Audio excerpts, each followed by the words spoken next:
Welcome to another RDWorks Learning Lab. I've had a few people ask me, why haven't you been posting any videos recently? Well, two things. First of all, as I mentioned early on in this series, this is not a soap. There is not an ongoing series of episodes. It's what I want to do, if I want to do it, and how I want to do it.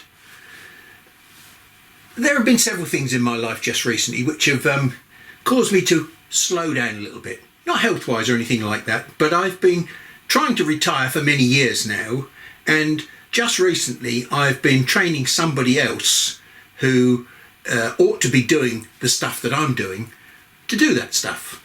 So I've had to devote quite a lot of time to that task. And I had a nice surprise a couple of weeks ago when a big box from China arrived. It's the Russ Spec machine. It's arrived at last.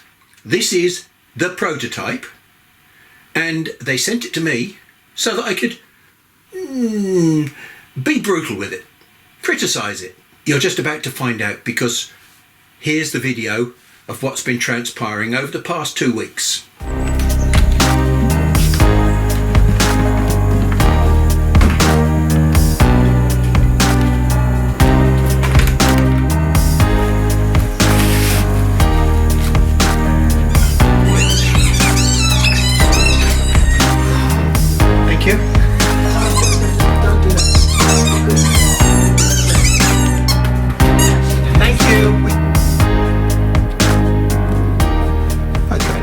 See what we've got.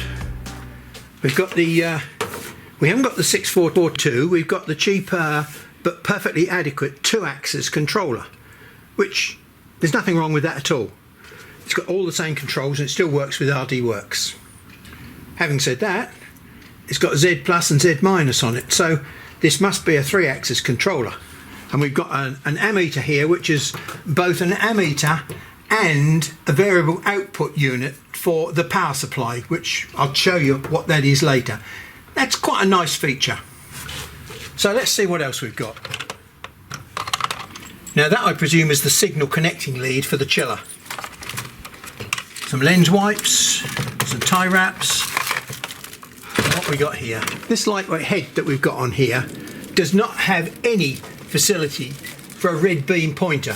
So what they've done, they've added into the pack here a little beam combiner. There should be a red LED pointer in here. I'm not a lover of these things, anybody that's watched my series will know that. But hey, if you want to spend time setting it up, then it's up to you. Here we've got an extract fan. And what we've got in the bottom there is a nice steel bed that's got a black coating on at the moment, but it won't take long for that black coating to come off. But hey, it's really nicely finished. Right down at the back there we've got the automatic air assist valve, the programmable air assist. These are quite nice looking cold rolled lead screws. So I'm suspecting these are not going to go like this and wobble the whole table when we start using it. Now this end has got a very nice physical stop, so the bearing can't come off the rail at that end. If you drive the head this way, undoubtedly the sensor will stop it, but there is nothing to stop you from running this bearing off the end of the bearing rail there and maybe losing some balls from the bearing. So I think I shall need to put something there as a physical stop. It's a very minor criticism, but something that I personally don't like, although I've seen it on many other Chinese machines. It's basically you using this here as an end stop. If this fails, it's going to smack straight into there. There's a bracket here which touches on the face of that. I mean, you've got a perfectly good piece of metal underneath here which you could use by changing the position of this upwards so that it centres on the bottom of this rail here. Let's have a look at all the other goodies that have been supplied with this machine. Oh, excellent. We've got 1, 2. So we've got an Ethernet cable. We've got a cable here which connects into the USB port if we ever find that we have a problem with this output port that's on the side here. And here we've just got a straightforward USB cable for programming. 550 watts, 750 watts in horsepower. and they supplied me with the correct IEC fitting to plug into the machine. My plan was to put that inside here. That may still work. I'm trying to keep everything on this one trolley. There's lots of volume in this one, I think. 90 litres a minute, which is plenty. Typically you'll find that this flow rate through the nozzle is only something like about 8 to 12 litres a minute. It doesn't really matter about the volume of the pump. The thing that's more important is the amount of flow that you can force through the system by virtue of the PSI. So the fact that we're going to be strangling the flow means we're going to be pushing maximum PSI, which is around about 4.3 PSI. So I've already bought my distilled water for the chiller unit. It's been supplied with a CW3000, laughingly called an industrial chiller. Inside that box is basically a fan, a radiator and a reservoir. In the UK, this CW3000 will work perfectly okay. There will be a few days during the year when the temperature will maybe get up to 30 degrees C. The so-called chiller will be adding air temperature to the radiator. It won't be cooling at all. So if you're going to be using this in an atmosphere where you regularly get, say, 40 degrees C, then you need a proper CW5000 chiller, which I suspect will be an optional extra. Now, the whole point of them sending this machine to me as a prototype was to, if you like, get a few criticisms of anything that I didn't like. And to be honest, there's very little that I don't like. I like it all. There might be a few minor criticisms. There have been a few shipping omissions, obvious shipping omissions, like how do I connect that to my extract unit, which is sitting just in there. This did not come with it. This just happens to be a piece of pipe that I have. Most people won't have this. They certainly don't have these, the circlips to join that to any of these. There's no 6mm pipe to connect this to the air pump. And who carries random lengths of silicon tube? There are no tubes that enable me to connect this to the chiller, which is just underneath there. So there are a few glaring omissions in the shipping. Well, I've opened all the packages, and the one thing I can't find at the moment is a way to get into here with a triangular key. So now I've got to be a bit of a caveman and improvise. So there are no keys in there.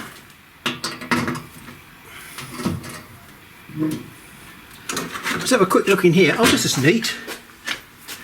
Wow, this is nice.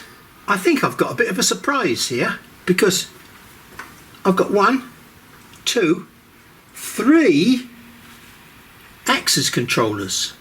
So this looks like it's got a Z axis control. Absolutely bloody amazing. Excuse my language, but I am surprised. This is all very neat in here as well. 6432 controller. Here's the off timer for the fan. So after the cycle stops, the fan will stop after a few seconds. And here we've got the control for the air supply, for the pump, for the air pump to turn that off after a few seconds as well. This has all been very nicely prepared to my specification and a little bit beyond, because I didn't expect a Z axis control. So the plan is to tuck that against the back wall so that the flange and the pipe come out this side. This will stand under here as well. I shall be hanging this under here so that it doesn't make a noise.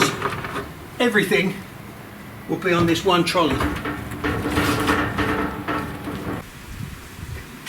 This is all very neat. A lovely stiff mounting on here. And yes, here we've got an end stop for the table to make sure the table can't go too low. And there's an upper table limit end switch there as well. I'll tell you what, these are really very nice ball screws on this table. This is superb quality. It might be a standard Chinese frame, but what's inside is something else. I find it very confusing to have labels here underneath buttons, because when you look at a button you're covering over the label. I like to see these logos beside the buttons, then there's no confusion at all, because when you get a button like this, which one are you pressing? Are you pressing that one or that one? You have to refer to the bottom one or the top one to work out which of these is actually what this button is doing. And this one, well, I presume this is the air assist override button, but there's no marking on it, so I don't know what this one actually is.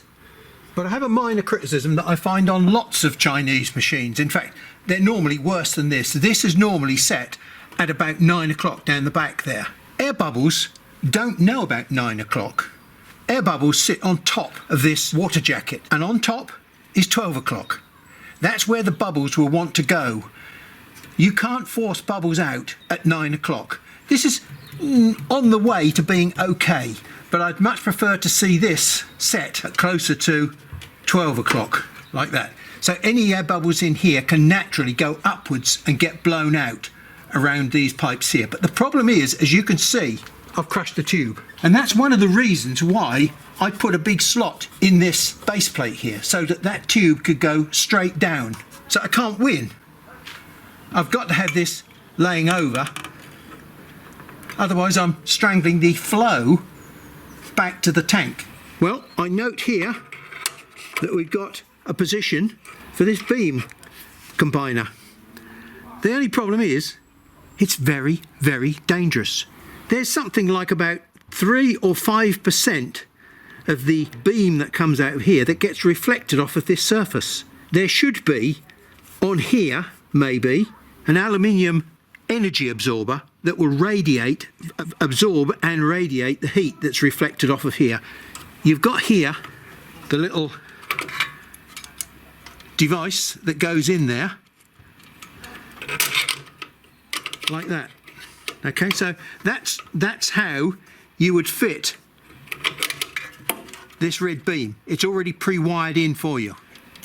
Okay, but I'm not going to. I'm going to leave it in there because I don't like these things. It's energy consumption for very little in return. A little red dot.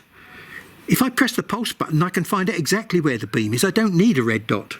There is no reason why people can't run this with the lid open. It's not dangerous. The bit that's dangerous is this beam across here. You can't get your head or your eye in the way of that beam.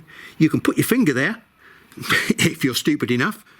But hey, you won't necessarily think that it's dangerous if you open the lid and you stand in front of this bit here, and all of a sudden you find that your jumper or your shirt is catching fire. So overall, Cloudray have done a fantastic job of providing a brilliant piece of equipment here. You've got a very basic machine, but it happens to have a Z-axis on it as well, a programmable Z-axis. This is amazing for a machine this size. So there are a few silly omissions that need to be sorted out for future shipments, but hey, they're pretty small and easily fixable. One other minor point that I've noticed, and that's this. Just behind here, we have adjustment for the Y-axis belts. I can find no way of removing this. I think it's been welded on. I can't see that these, I will just check that these screws, perhaps these screws hold it on. So, I have to apologise. Look, it comes off and you can get access to these screws. Brilliant. Today we're going to push on and see if we can get this machine up with some power on it. But before we do that, we've got lots of things to fix. The first thing that I've done here is my wife says, but you've invalidated the warranty. Now, from past experience, I know that I'm not going to put my fingers in there because this is going to be hiding inside there. And I'm not likely to be able to reach from inside the machine down to here and put my fingers in there. So this is no longer a functional guard. If I do card cutting or anything like that, then there's always the possibility that I'm going to get bits of card flying down the extract duct and sitting there. And over time, that will gradually block that off. And I know the effect of this because I have a burnt out fan to prove what happens when you do that. Okay, now before I fit this, I'm going to have to look inside. We find that we've got a fan which is extracting air in from the back here, blowing it across these aluminium tube radiators, and then there's nothing else in here, so the hot air blows out the side through the louvers in the case. So here we've got a beeper that tells us when the flow is not sufficient. We've got a tank here which is black. One of the problems that I have with my other CW3000, and I've never modified it, is that I can't see how much fluid there is left in the tank. So what I'm going to do on this one is to modify it before I even start using it. I can hear my wife telling me again I'm invalidating the warranty. And here I've got some 4mm clear polyurethane tube and some nice little fittings, press-in fittings, which allow me to put the tube in there. So I've now been rather brutal and I've put a couple of fittings here and here so that I can plug my plastic tube into it. Okay, so it's not super elegant, but it's going to do the job that it's got to do. It's got to suck cold air in from here and it's going to blow warm air out from here. And if I'm not careful, what's going to happen is inside my trolley there, it's going to blow the warm air out and suck it straight back in. So it's going to make this thing very inefficient. So what I've got to do is make sure that I put this through the back of the cabinet so that it draws air, cold air in, and leaves the warm air to migrate at the front of the cabinet here. Well, here's where a second laser machine comes in handy. I've been able to make myself a little plenum chamber, a little extension box, so that I can touch that up against the back face of the enclosure and suck air in here and blow it out here.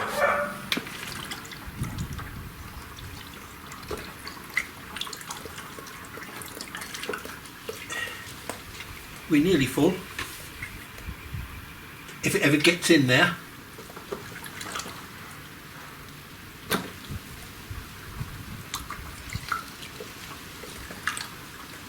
That's as full as it can get. The water's now coming up here. Well, I've got the extract duct fitted up now. We've got the fan bolted in. Well, I think we're nearly finished now. It was a fairly long day yesterday. I managed to get everything done. We've got the pump suspended in fresh air there on a piece of elastic. So that's not going to make a noise. We've got the chiller pushed in against the back wall with a hole in the back. We've got the fan all connected in there, and the extract goes into a 4-inch tube in here, this big box here, and inside here it's lined with a sort of a glass fibre-y material, sound absorbent material, that goes up and down in a bit of a zigzag and then blows out this gap at the bottom here underneath my workshop door. So it's a bit of a silencer, a diffuser, a smoke filter.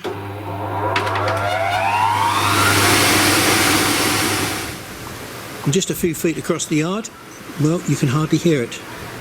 As I said, it was a long day yesterday, and I got as far as connecting everything up. We've got all the connections at the back here. They all feed through this one socket, which is controlled by a big Mickey Mouse switch. One of the problems I didn't foresee, because when I designed this machine, I didn't have a chiller. I just had a water pump and a reservoir separately, which was one of the reasons why I built this platform on the end here. But there was no provision on my switch panel here for supplying the chiller. The two mains input for these is actually connecting up to a mains block underneath here. So my big red switch makes this block here come live, and everything on the machine then becomes switchable through this one plug. Now, there may be a few people around that are interested in the actual trolley that I've mounted the machine on. So if you're interested in making something like that yourself, it's very, very simple. It's a piece of 10mm thick MDF or plywood, whatever happens to be convenient and suit your purpose, that you can buy and you can get cut at your local, I don't know, Home Depot, probably if you're in the States. There are various others in UK and around Europe. But you can get the material cut up on site normally, and there are 1, 2, 3, 4, 5 cuts. And that's it. So these two pieces here at the back, at the top and the bottom. This piece here is the back, and these two pieces here are the sides, which you'll have to put a couple of notches in, because what you do basically is to lay these two strips down and screw that on top of the two strips so that the strips line up with the edge, and then you put the cross braces in and screw those in. Now these pieces of material here, I've got them shown here as 63 by 37. Now I don't know what material your superstore happens to carry, but hey, this is what I bought. Okay, so it's planed timber, some strange size, but it doesn't really matter what size you use. You screw those strips on first down the sides, that sizes it for you. Do the same with those on the bottom, and then you can put the cross members in, cut them to suit. And they're screwed and glued in. So you make the top and the bottom first, and then once they're solid, you can sit it up and you can screw the back and the ends on. Okay, again, screw and glue, and this whole thing is absolutely rigid. Now once it's made, what you can do is cut a couple of small pieces and tuck them into the back corners and screw those in just to stiffen up the back corners. After that, all you've got to do is find yourself 4 wheels, and I use 3-inch wheels, and I would suggest you get wheels which have got brakes on them. Now if you get ones with 4 screws on the corners, you can put 3 screws on the frame, but the 4th screw will come into fresh air, so you'll have to glue a block of wood on the bottom corners if you're going to use 4 fixing screw mounting plate. This piece at the end here, as I said, was to support the tank. I happen to have some 10mm perspex, which makes a very nice worktop, and some 10mm under here, which allows me to just pack it up to take into account the thickness of the top that's on here. So this sits very nicely on here now, and I'm very pleased with the way that that's worked. That's somewhere to put my laptop, and also somewhere to keep lenses and various other bits and pieces of tools at the back there. Now, much as I was tempted to late last night, when I finished this, I haven't yet plugged the machine in and tested it. The only thing I've run is the fan. So we'll turn all these switches off for the moment, and I'll even turn the chiller off. We have power on and nothing at the moment, so if we turn the machine on, it should zero. Right, well, we have nothing. So here's where we have to start a little bit of investigation. We have power to that block because I've got the light on. Yep, we've got 240 volts there. So why is the machine not popping into life? I mean, the only thing that's really wrong with this machine is the stupidity of the person using it. Okay, now you stop laughing. Let's turn this power on.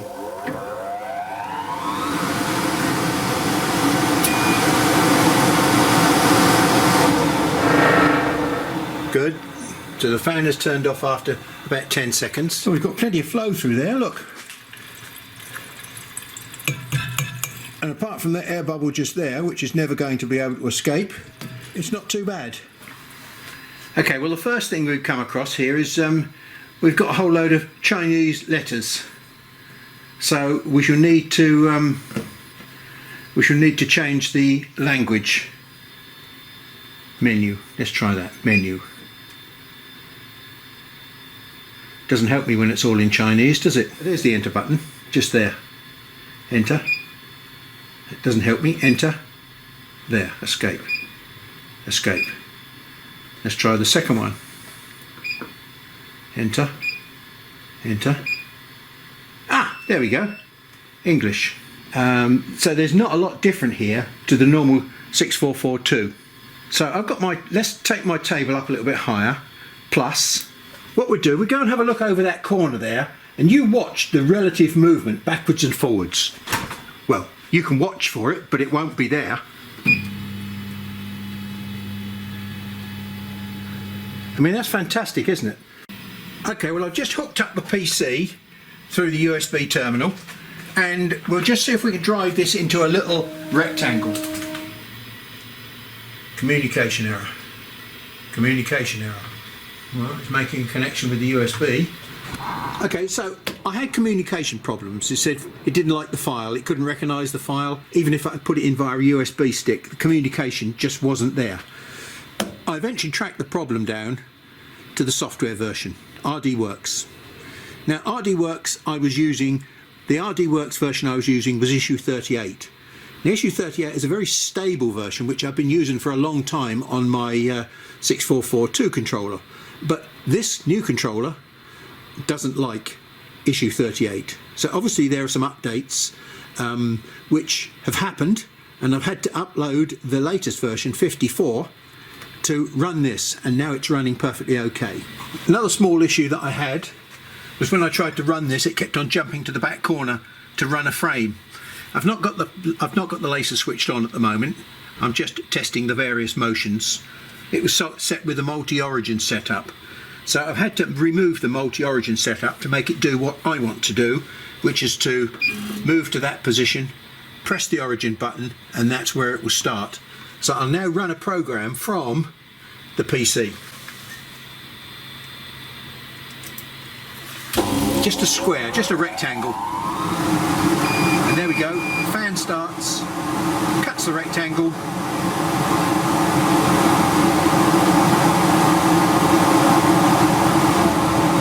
Fan stops. There we go. Now, just as a quick aside, here I've got a 5/16 hexagon drive little spanner. And what I've done, I've pushed that into a block of plastic with a magnet on the back, so I don't lose it. And that is a perfect fit for undoing my triangular keys. Now, on this new China Blue machine, which I've decided I'm going to call Blue Dream, yeah, because if one of my dreams come true and it's blue, I'm going to change the controller that they've put on this machine, which is a 6432 controller. I've tried all sorts of things to make the Z drive do something, and all I've been able to do is make it go Z plus and Z minus, drive the table up and down as though it's a motorized table. But it's got a stepper motor on it that should perform all the things that a Z axis can do. This is a much cheaper and compromised controller. It has got an X and a Y, because it's basically a 2-axis controller. But there's also a U axis on it as well. And the U axis can be configured either to drive the table up and down, to work a rotary controller, or to make a pass-through belt drive system for carrying material into and out of the machine automatically. So this U axis can be configured into 3 different functions. It has been set up for Z, but it seems that that Z function has somehow been compromised. To make sure I get the best out of this Z axis on here, I'm basically going back to the 6442 controller, which is what this is. This one has got a row of LEDs on it. This one doesn't. This one's got X, Y, Z and a U axis on it. It's got 2 laser controls, whereas this one has only got 1 laser control because it's designed for a 1-tube system. So there's a lot of excess baggage on this unit which has been removed to make it more cost effective. There is nothing wrong with this unit if you're going to use it on an XY machine. Even though this is called a 6445, this is basically a 6442 controller with some extra firmware features built into it and a completely different keypad, as you can see. Although the basic box is very similar, I'm going to have to change the cutout in the top panel. This should be nothing more than a plug for plug change. I think there's plenty of room in the machine to house this. Well, the first thing we've got to do is to loosen off the keypad itself. Undo the screws, and there we go, they just unhook and we can lift the panel out. So these hooks here under the front of the panel hook into the panel itself. So we only need clips on the back which are accessible. Well, this looks very good news because, look, this is rather loose. And obviously that's because they took the 6442 panel out. Wow, how lucky is that? Look, that fits in there just perfectly. It's got to be pushed down the tab and then we should be able to pull that clip out. That's the same connector that plugs in there. Well, that's not rocket science, is it? So all I've got to do is find those slots, tighten them back up. That's the panel fitted. I'll just remove the HMI cable just so I can get to things easier.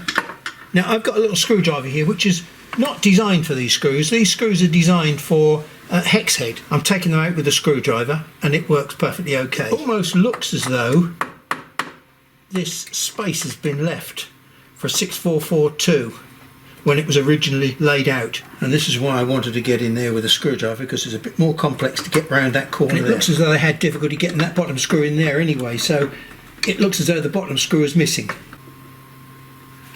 So we've got the lacer down at this end, which is fine. Then we get X, Y and Z, so they're all along the bottom, they're exactly the same. Right, so they're slightly different, I'm going to be careful with these. So they swap these around, but that's not a problem, because it's easy enough to swap those around.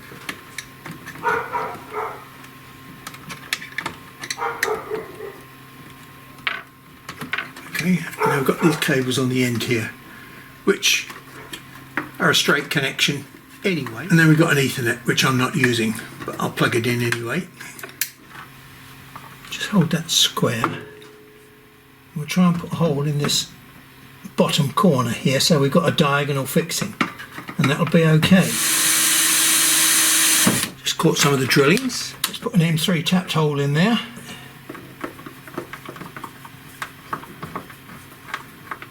Well, let's do the simple swap stuff first, shall we? 5-volt pulse and direction. So when I swap it over like that, just turn it over, it should drop in there and be an exact replacement.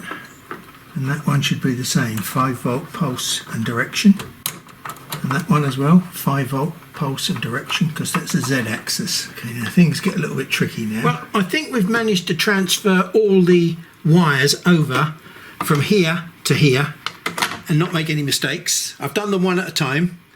Most of the plugs, when they fit in the 6432, when you turn them over, they're actually in the right positions, particularly the stepper motors, to plug straight back into the 6445. Now I'm slightly apprehensive as to what might happen when I turn it on. I've got no idea what's in the controller. It might be nothing, it might be something which is fairly safe. I've pushed the head basically nearly onto its stops, so it's only going to run a very short distance if it's going to go flying off at a speed. I'm going to be a little bit cautious and make sure I hold the head if it is going to go flying off somewhere. So we'll turn the machine on and see what happens. Oh, I can immediately turn the machine off if things look as though they're getting out of control. One, two. Wow, that was pretty simple. The first thing I was going to do was try and download the user and the vendor settings that were in the RDC 6432. Let's just see what happens if we try and drive this. Oh, it's not it's not doing anything too bad at all. And Z, it says down. Oh, that's going up, I think. And it's doing it too quickly. So we've got 3 axes moving, but obviously the axes are moving too quickly because we heard the stepper motors losing steps. File, vendor settings. I've got to read to start with to take the existing settings in. Then I'm going to open my previous Blue Dream settings. Import parameter success, OK. And now I'm going to write those back to the machine. And now I'm going to do the same, read them, open my Blue Dream set, and then I'm going to write those back to the machine. Okay, so now hopefully I've got exactly the same settings that the machine was supplied with. The first thing I can check is the up-down speed of the table, because we know that the table was very, very slow on the previous setting. So let's just try that. Up is down. No, that's still quite quick. So at the moment this keyboard is all in Chinese. So I've gone to the manual and it says controller setting, language. Okay, but that doesn't help me find that menu on the Chinese menu. So I've got to now look for 5 items somewhere like that, arranged like that. That's the only clue that I've got. I know it's under menu, but everything's in Chinese. So all I can do is to go to enter, and the second screen doesn't look anything like in the menu. So I press escape and I'll try the second one. Now I've already done this and I know that it's the 4th one down. When you press enter, you get that same pattern that we've just seen in the manual. And I know that the top one is supposed to be language, so I should be able to press enter, and now I've got the choice of choosing a language. Enter. So now everything starts to become a little easier. Okay, now before we go too much further, I'm going to calibrate Z. I've got Z more or less at the bottom of the stroke, and Z is 3699, 3699.8. Now I've put 150mm spacer under there, so if I raise the table up to just touch the nozzle, that's 150mm stroke.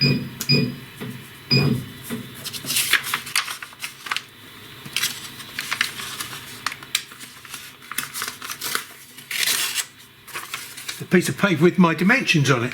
5500. 5500 minus 3699, 1800.2.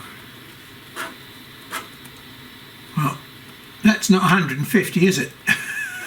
So there's a scaling error in Z, which I'd better fix to start with. Now that should have had a significant effect on the speed. And yes, it has. Oh, why has it stopped? It stopped because Z equals 0. Now how does that equal 0? Because I haven't set it to 0. Let's just see what happens if I press reset. Well, that's caused X to go to 0, Y to go to 0, and Z to go to 3000. So now I should be able to carry on going down.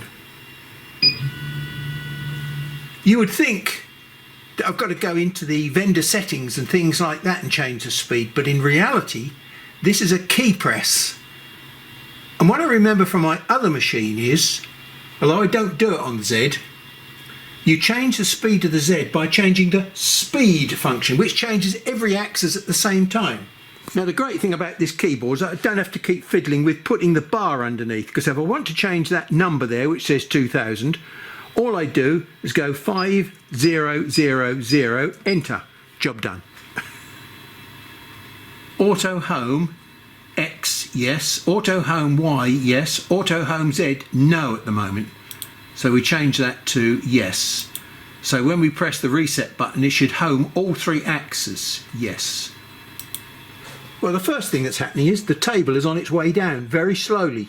But hang on, I don't want the table to go to the bottom, I want the table to come to the top. That means my table is set wrongly in vendor settings. File, vendor settings, Z. At the moment the polarity is positive, and I've swapped, I've inverted the key direction so that when the table goes down, it goes down with the down arrow. So if I remove that and swap the polarity, it should remain the same, i.e. it will go up and down the way the arrows go, but the table should now come to the top when I ask it to home. And right. So when I press down, Z, it should go down, which it does. When I press up, it does. And when I press reset,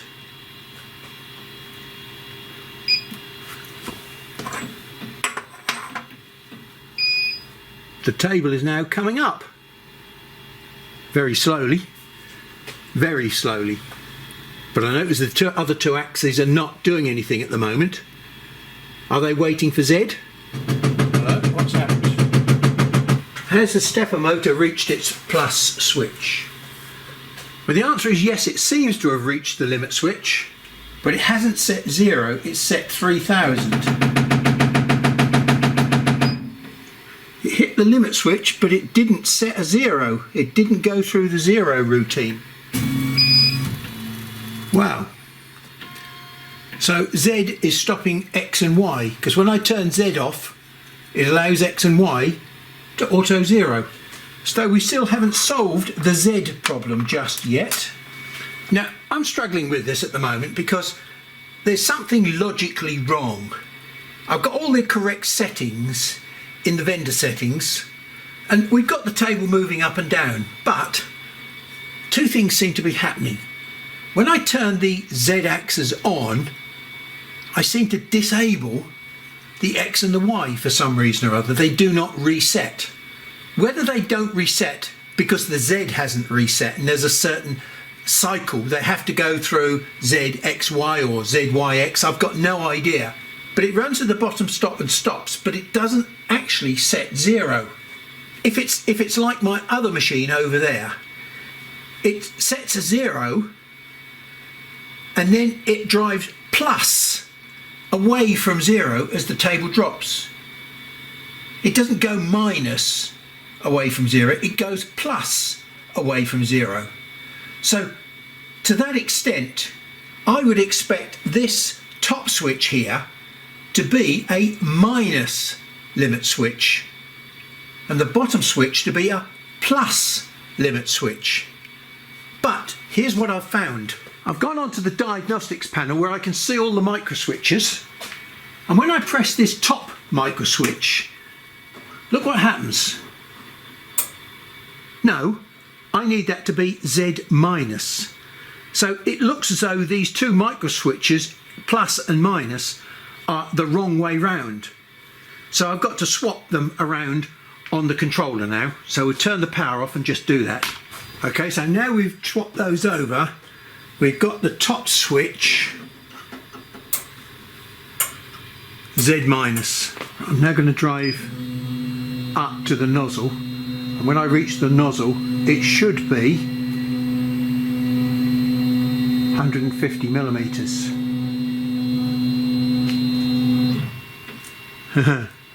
No, so that's 0, so that's something seriously wrong there. So it's now 0 and I've moved 100 mil. 100 mil will get me roughly into the right ballpark, and then I can reset again. This is the most confusing terminology ever. Graph length. Is that what I've drawn? That's how I would imagine. If I'd have drawn a 4-inch square, I would say that my measurements, my graph, was 4 inches square.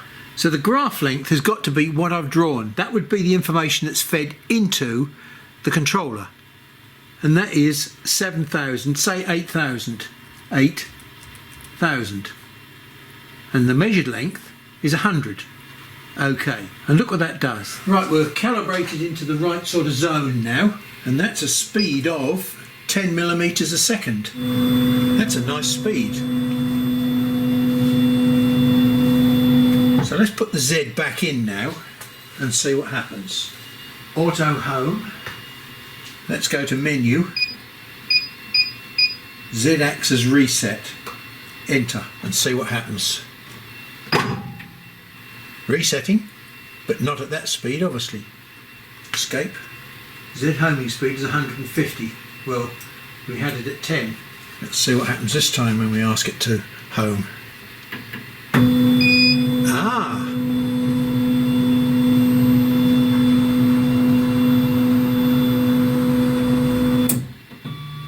And look what it did. It set X, Y and Z to 0. So let's press reset and you can watch it come up and jiggle. Look at that. Isn't that marvellous? We have a full working Z at last. Well, I'm going to stop the story at that point because there's a whole new section which is a completely separate subject which continues on, but it requires a separate video. So far, it's been a fantastic experience to receive this machine from Cloudray. They've done an excellent job of converting something that I worked on over 4 or 5 years in about 9 months. They had a couple of videos. They had some piece parts that I sent them.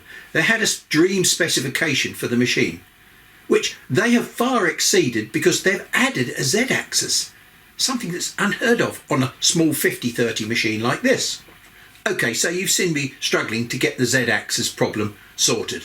That's not really a Cloudray issue. They've provided me with the facility, and then you've seen me struggling to understand how the Z-axis works and how the new controller works. Now, this new controller, the 6445, will be the standard. Cloudray have assured me of that. If you want a standard 6442, you can have a standard 6442. As you've heard in this video, I've not been stingy with my criticisms.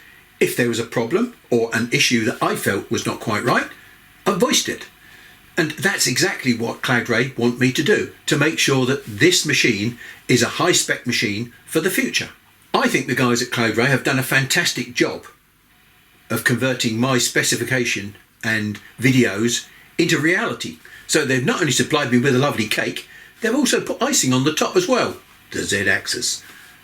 So now that Cloudray have got some concrete feedback from me, I suspect it will be another couple of months before they start production with this machine. But it won't be long before it appears on their website, I'm absolutely sure. Now, just to whet your appetite for the future, one of the things that was supplied in the toolbox was a very basic beam combiner. Because as I said, this machine does not have a red dot pointer on it. It's a lightweight head, and the lightweight head means that, hey, it's got to be lightweight. Hanging stuff on it is not going to help it. So Cloudray decided that they would give you, as part of the specification, a beam combiner, a red dot, through the lens red dot system, as opposed to a hang on the head red dot system. As I mentioned at the time, I'm not a lover of beam combiners, but because Cloudray wished to include it as part of their specification enhancement, I've got to get my grey cells working to make sure that what they provide is something which truly lives up to the task of a beam combiner. I've not yet found one that performs the task properly. Every other beam combiner that I've ever seen or tested lacks something significant. Mainly an understanding of what beam combining is all about. So, the next session will be on this dedicated one subject. And until then, thank you very much for your time, and I hope you've enjoyed my initial look into what I'm now going to call my blue dream. No, it's not a pornographic fantasy, it's my new machine. Bye for now.